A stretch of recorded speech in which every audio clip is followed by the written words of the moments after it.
Hello, and welcome to Activating Sustainability, the Anthesis podcast. I'm your host, Chris Peterson. As this is our first podcast of 2021, we want to wish everyone all the best for the year ahead. I've personally always diminished the technicality of a decade starting on the first versus the 0 year. However, given the last 12 months, everything that needs to be accomplished in the sustainability space, and some of the encouraging sustainability signs we've seen over the last month, from Larry Fink's CEO letter and the intent of the executive orders out of the US, I'm all for a do-over of starting off the decisive decade. So with the second try, I'm eyes open optimistic for an energizing start to addressing the sustainability challenges and opportunities we have in front of us.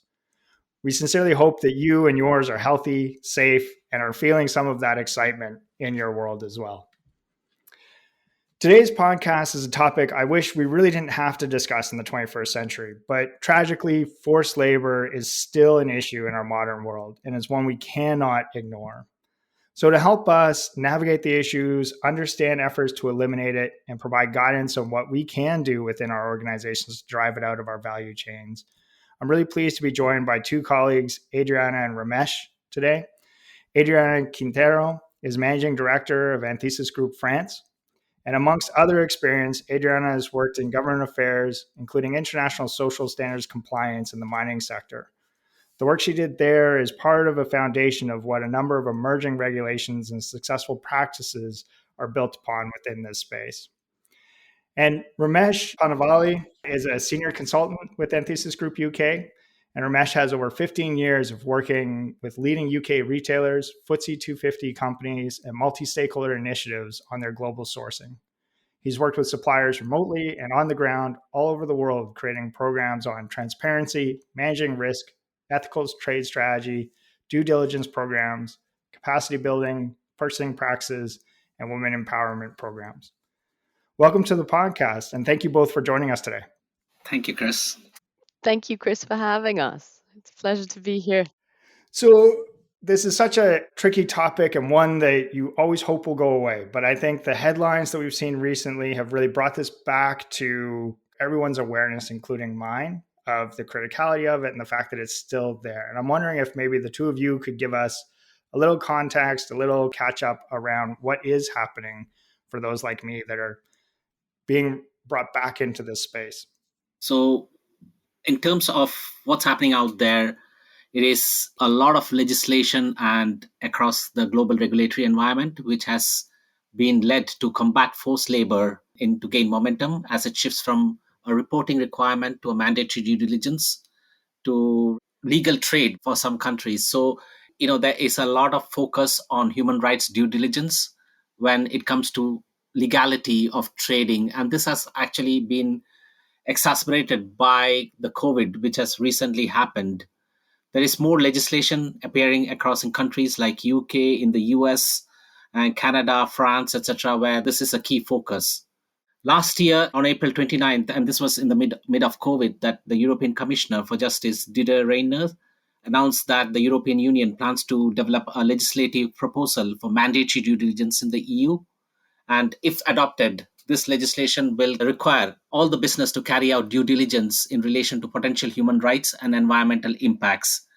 And it is basically looking at a wider areas of John Ruggie's principles on human rights, like protect, respect, and remedy. And also this particular clauses will also involve large corporations to be a part of human rights. And if they don't do it, there'll be fines imposed, there'll be legislations imposed. So these are some of the things which have been going on in the current world. And obviously from the UK perspective, there has been areas where Modern Slavery Act, which was set out in 2015, has been more strengthened. And again, it becomes part of the trade across. And there's more and more focus on supply chains in a bigger way to look at transparency, to look at ethical trade, to look at environment and legislations across the whole supply chain sector. Ramesh, thank you. Really encouraging to hear that pivot from a reporting exercise to, as you said, that legality of trade within that, right? And how do we make this really have teeth, if you will? And maybe, Adriana, could you speak to what's driving that at the moment, this kind of heightened awareness and efforts within the forced labor space?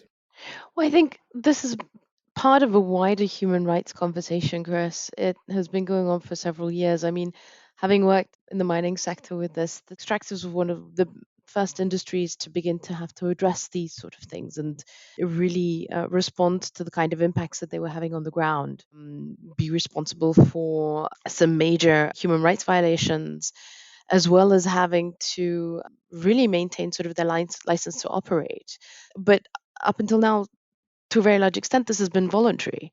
So it's great to see, and especially this is a big year where, as Ramesh has rightly said, COVID, I think, has expanded our awareness of the vulnerability to which many communities and populations, the type of vulnerabilities that they're exposed to. So I think it's important that we realize that businesses have a very important role to play within human rights. It's not always that obvious. Of course, it's important to create jobs and to have productivity, but at the same time, I think human rights really need to be addressed. And there has been legislation that has already been put in place for several years back, like, for example, the French duty of vigilance law, that have been the precursors to a lot of what is now being seen. And I mean, as Ramesh rightly said, the UN guiding principles that were set in place as sort of a direct result of much of what was going on in extractives set the ground for much of what we're going to be seeing coming forward. I'd like also to add that obviously the essential business are currently inadvertently exposing workers to the conditions of forced labor. So there are many cases, obviously, the products or the orders from all the countries which go into in the supply chains because of the last few months on the COVID, the orders were cancelled and there has been a big impact on the supply chains.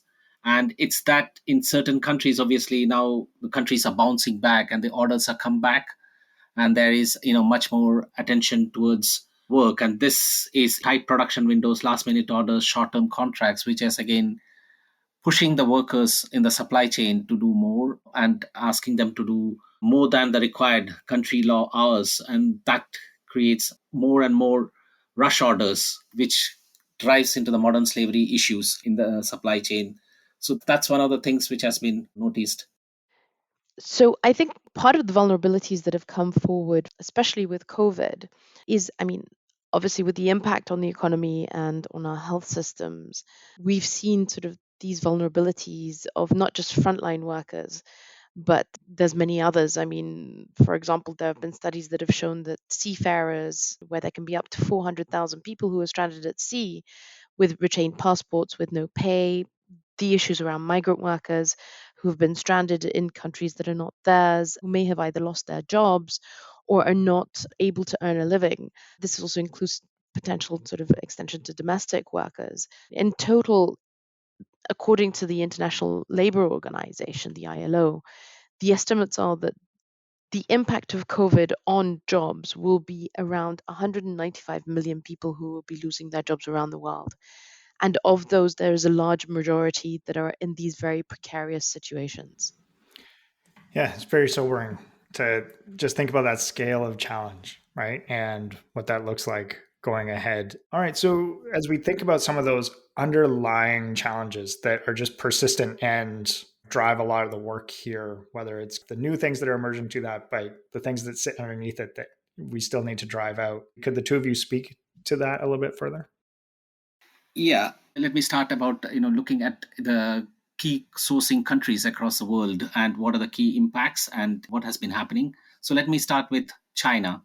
For example, I mean, China obviously is an example of transformative power in the market economy, second largest economy in the world, and second largest importer across many products and many categories. In that case, I mean, in China, there has been cases of child labor in different provinces where underage workers were forced to work overtime in the particular sectors. And it's not only that, there has been various electronic companies.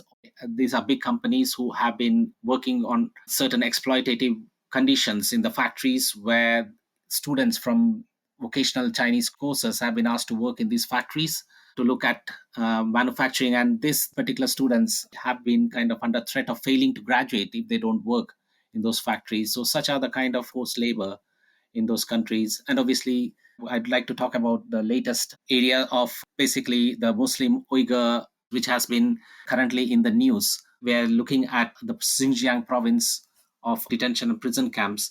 But those are some of the things which has come into places and where this has been taken seriously by different country governments, and they are looking at this in a bigger picture and have put a part, and this have been looked into as a part of trade deals. Certain product categories also are represent high risk if they are going to be imported from certain countries. It might be electronic products, it might be apparel, it might be food sector, etc., fish for example in different countries. So that's one of the things. Then looking at the second country, which is India, one of the key things again, looking at the apparel sector, where we are looking at something known as bonded labor. And this is in South India, where we are talking about a scheme known as Sumangali workers, where women workers are taken from their houses in the promise of being given a lump sum amount, and they're taken into the factories.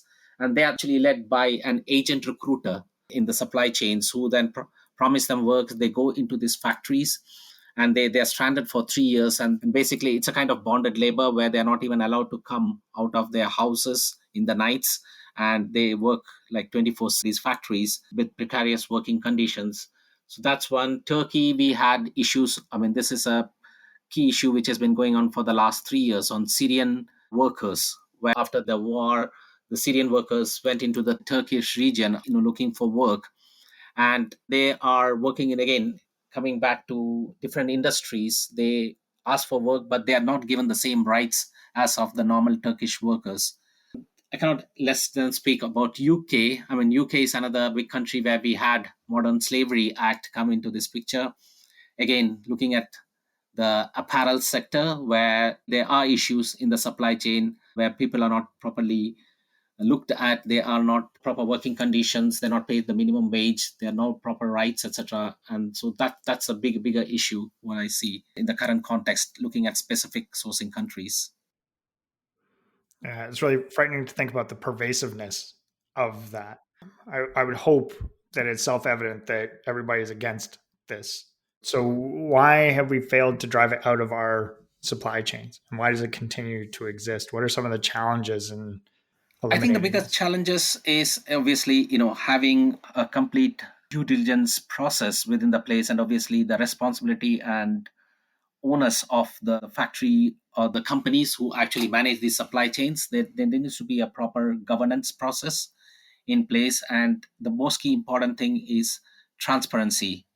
And if that is not there, again, there is a big issue. And that's one of the key things where, in fact, many of the brands and retailers or the companies in the supply chain only their first tier, whom they kind of interact, where they place purchase orders, they understand what they source from. But all the supply chain, all the modern slavery, or the human rights exploitation, all happen below the first tier. So it's all in the second tier, third tier, etc., to the fact that it goes till the raw materials, as Adriana already mentioned about, for example, the mining sector. It's right down to the raw materials where these issues happen. And I think it says a lot. I mean, this was probably a long time coming that we begin to review a lot of these practices. And it's not something new. It's something that has existed for a long time. And you will remember sort of the issues that Nike had in their supply chain around child labor that led to the Sustainable Apparel Coalition and other such initiatives. And really, I just think that potentially because of COVID, but I think also a lot of hard work by a lot of very dedicated people on this. This is a constant struggle, I think, to be able to create these kind of changes. We're all inherently more aware of human suffering and the consequences of our actions. And I think it's coming through from becoming a very sort of specialized area that people who are working on these subjects are informed of, to now coming right down to a consumer level where we're now being asked, who made your clothes? What sort of conditions have they been working in? Are they paid a fair wage? Are they able to maintain their family? Are they able to have quality of life? And this is, again, as Ramesh has mentioned, it doesn't come from necessarily low income countries as we would imagine those would be the conditions to be had. Ramesh has mentioned conditions equally in countries like the United Kingdom, where you really wouldn't expect these things to exist. So, yes, as you rightly say, Chris, this answers to the pervasiveness of this whole thing. But I think one of the things that we need to do is to become more informed about this.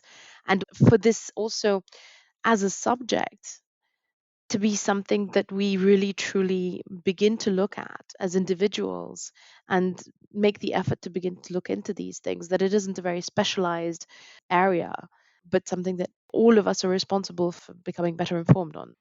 Hmm.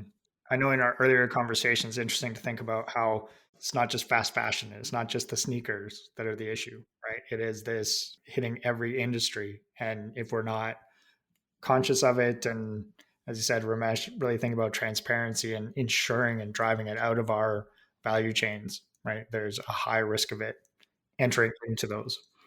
Regarding the challenges is also looking at brands and retailers can do at the most, and it's also the responsibility of the governments of this, where the production or the sourcing countries or where the trade occurs, is they too have a responsibility. The United Nations guiding principles on human rights, John Ruggie's framework, is a perfect example where he's talking about protect, respect, and remedy, where it's the state's duty to protect workers from human rights abuses. So the government has a responsibility to enforce this. So that's one of the key important things. And obviously, the second is respect, which is talking about the business who have the fundamental responsibility to respect human rights throughout their supply chains. And there's a wider piece on remedy, which is once an issue occurs, what are the grievance mechanism that goes into this remedy? It might be judicial, it might be non-judicial, etc. nature. So this particular kind of model has taken precedence, and it's one of a very good model which I think every country needs to follow and enforce. So, Ramesh, could you maybe just expand on the due diligence piece? You've mentioned that a few times being really fundamental, and I'd be interested to hear what does that really look like in practice? So in practice, it looks at understanding your supply chains, and that's transparency is the key. So if you have your supply chains, you should know what constitute the supply chain. So it's your understanding your suppliers, it's understanding your production sites, and it's like tier 1, tier 2, tier 3, coming out with a complete transparency, and then going for each site, looking at the site production area and the human rights element of each site. So looking at workers, so their wages, working hours, the contracts, etc. in that particular country, whether they are given proper well-being, the health and safety inside that. So understanding and seeing that those legislations and the laws of that particular country is coherent with what the factory or the production center needs to be, and monitoring them through a complete framework within your company. So it might be due through assessments, it might be through third party due diligence, it might be ongoing monitoring area. So if, for example, if there is a particular site which has got issues on child labor, there should be a remedial mechanism. Or if they have issue of wages, that should be addressed to see that. So that particular grievance mechanism should be there. It should be a part and parcel of your company principles and business policies. No, it's really helpful to have that kind of framework to think that through. And I'm keen for us to pivot to what do you do? How do you go forward on this? But before we do, I wonder if maybe just you could each just take a minute to talk about a regulation that you see emerging as being exemplary of what you expect the trends to be, or in its scope and scale. Ramesh, do you want to take a first pass at that? So one of the key legislations, I mean, from the UK perspective, is the Modern Slavery Act, which got enforced in 2015. And so that particular act requires commercial organizations carrying out businesses in UK with a turnover of more than 36 million pounds to publish a modern slavery statement every financial year. So that are the key requirements. And this particular kind of statement has specific guidelines for each statement. And this has obviously come from the Home Office in the UK. So it needs to contain an organization structure, the business and its supply chains. And it's not only the business, but also if they have corporations outside UK or subsidiaries outside UK, this particular statement should also cover that. It should contain policies and to slavery and human trafficking. It should have in its supply chain details, due diligence processes, who is responsible for that particular supply chain, and the governance process. And also, if there are issues, how do you kind of remedy it? And of recently, obviously, the government has taken more stance and looking into it, and they are kind of monitoring this from the home office perspective. They have also said that they'll be introducing fines if no company has a statement going forward. We do have a modern slavery statement, which is available in our website, even though we don't fall under the 36 million category, but we've taken a due diligence approach and put out our statement for that matter.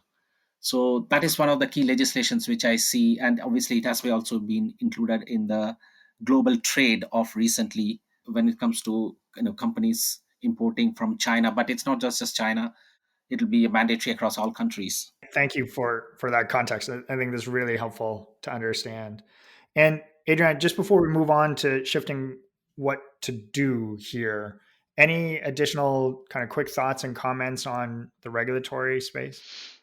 Yes, thank you, Chris. So Ramesh has already talked about the UK Modern Slavery Act, and I'm based in France. So here, I think France has acted as precursor to what is going on right now around potentially mandatory human rights and environmental due diligence through the European Union, through their duty of vigilance law, which was set out in 2017.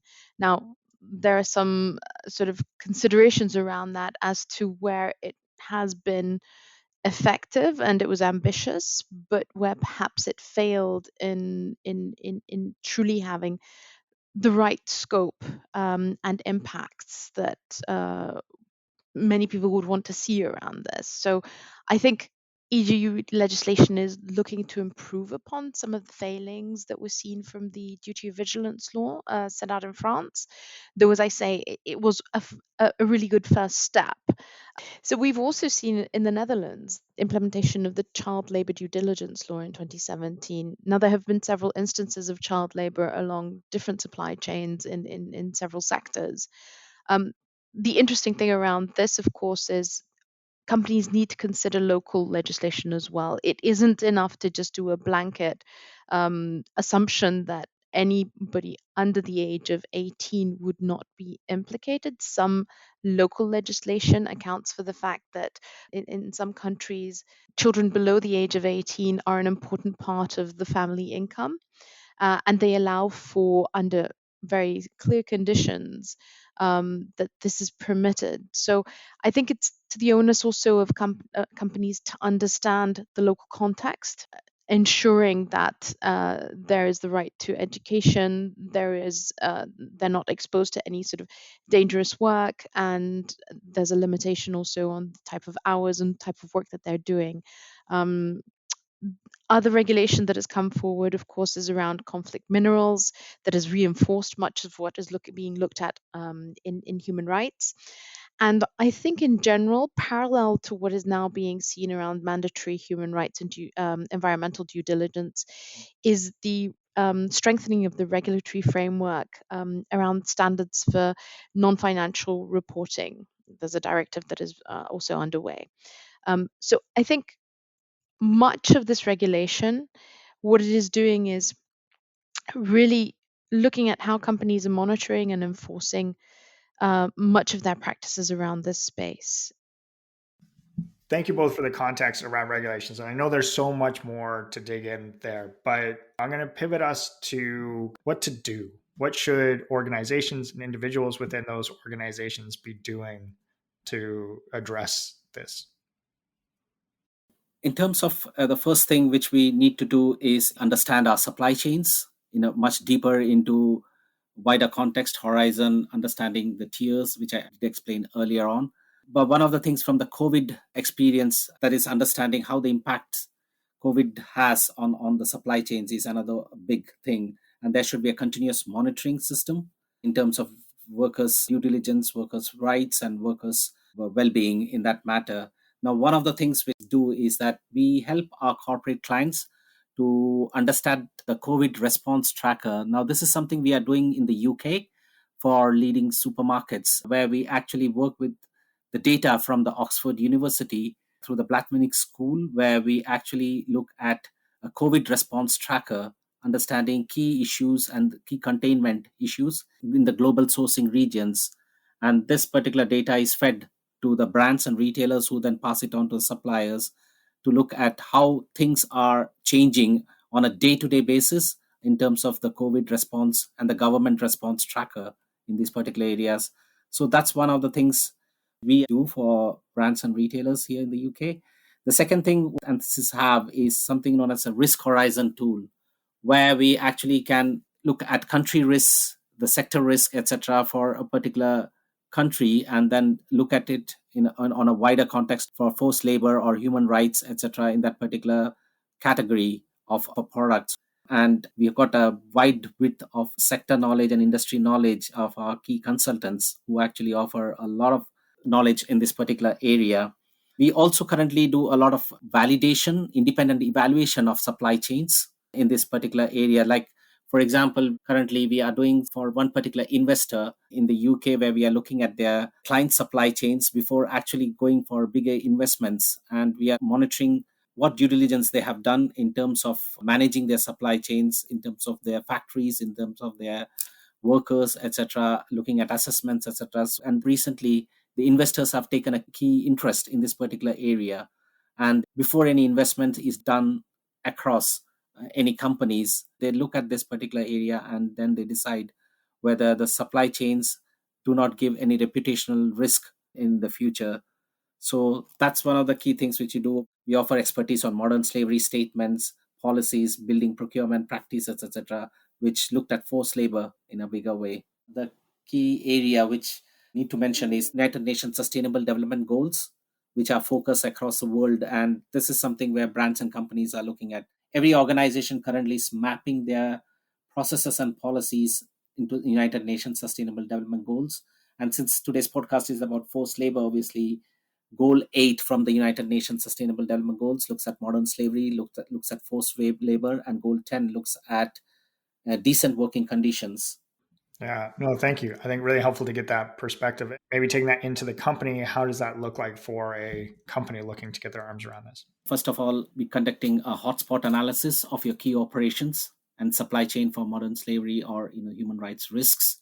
So again, understanding the paths of operations, supply chains, or sector or product related risk, going deep into that. And it's looking at how that particular factors increases the vulnerability of workers.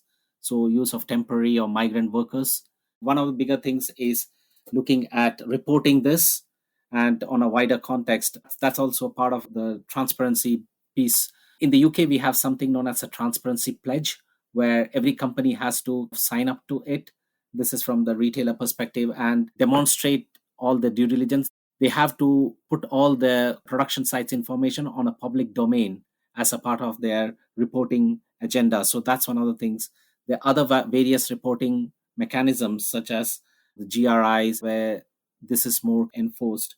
Apart from that, there is a bigger piece on the implementing bit, looking at how do organizations create a grievance mechanism down at the ground level into practice. And here is where comes the key piece, which is a collaboration piece where companies impart with local partners on the ground. It might be NGOs. So, for example, in a country like India, where the language is a problem, in that case, you have to partner with the local NGO to work out grievance mechanism.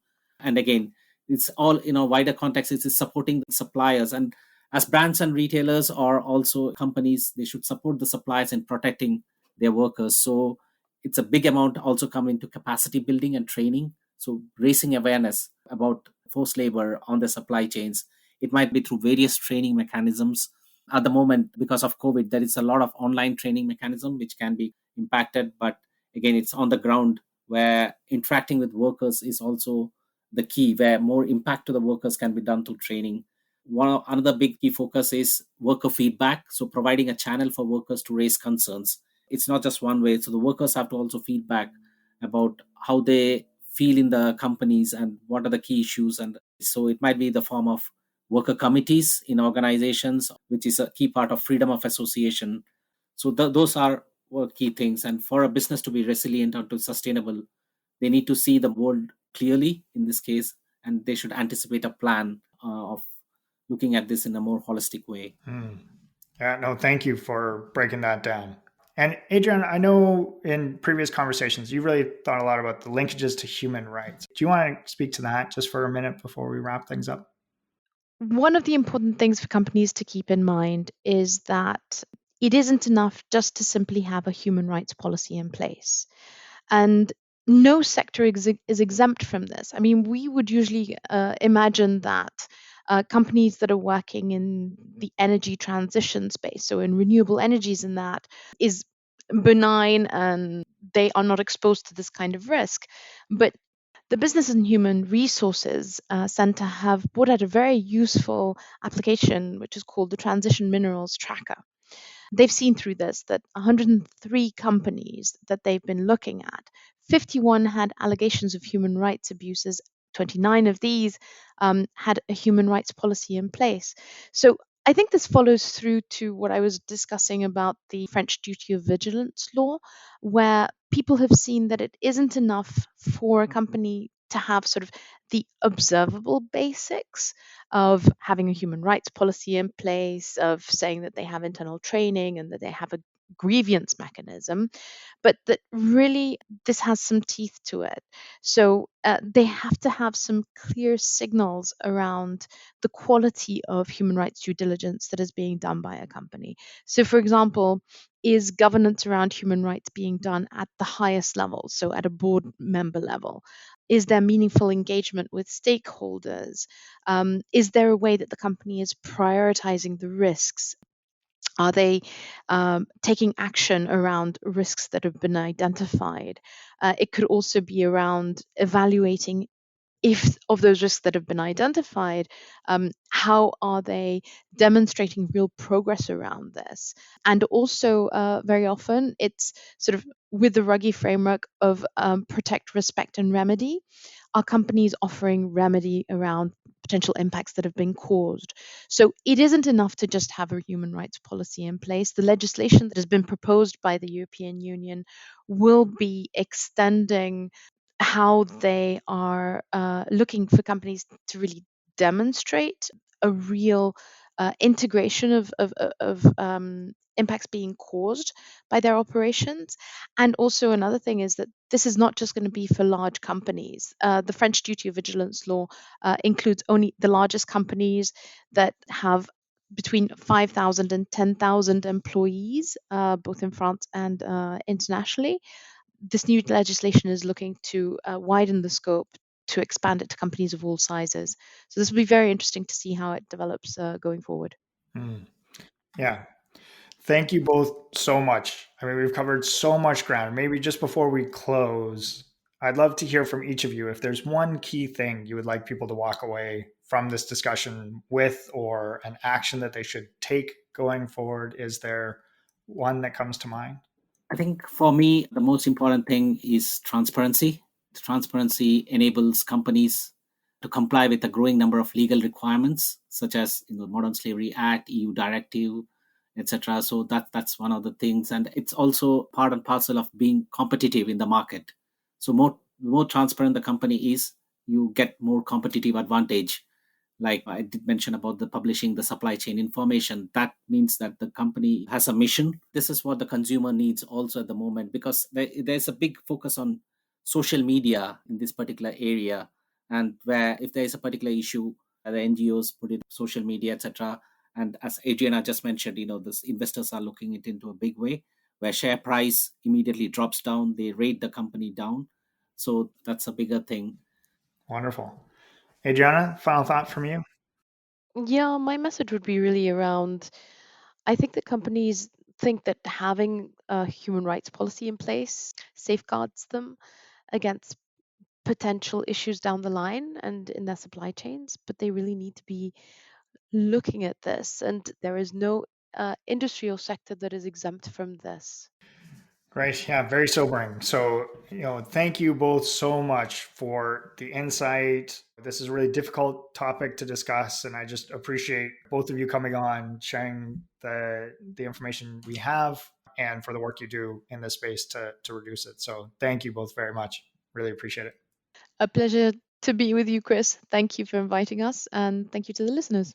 Great. Thank you both very much. And again, thank you to all the listeners. Really appreciate that.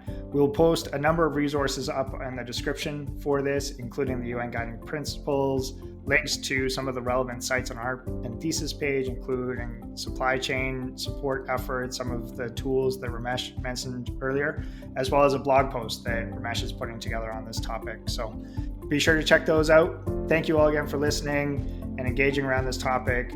Until next time, stay safe and keep well.